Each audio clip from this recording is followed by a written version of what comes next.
Did you know that Alexander the Great is a major reason the British colonized the Indian subcontinent? Historians argue that the British desire to conquer India and loot about $45 trillion in the process stemmed partly because Alexander called Indians backwards. He reportedly wrote, "Here is not the abode of humans, but that of tigers, leopards, and lions." The British, many of whom grew up studying the Greek classics, saw themselves as continuing the work Alexander had failed to complete, namely, conquer India.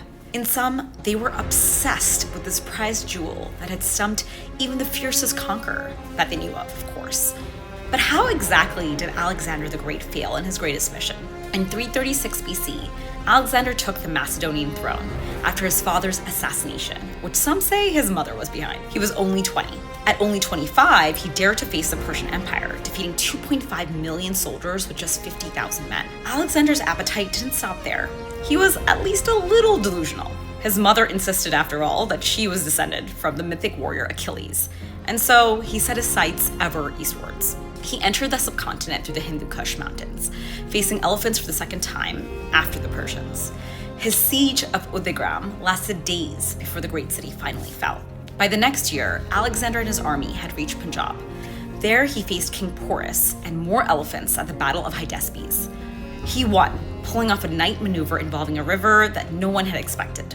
But by this time, Alexander's troops were weary and homesick and refused to go further. Alexander famously sulked in his tent for 3 days before deciding, yep, it's time to return home. Still, his impact in the subcontinent was devastating. One historian wrote of the untold sufferings inflicted upon India: massacre, rapine, and plunder on a scale till then without precedent. And so some people believe he was cursed for these actions. After all, 3 years after his return from India, Alexander died, presumably from malaria or typhoid. He was only 32. He didn't name a successor, so most of his empires crumbled. Poof, gone.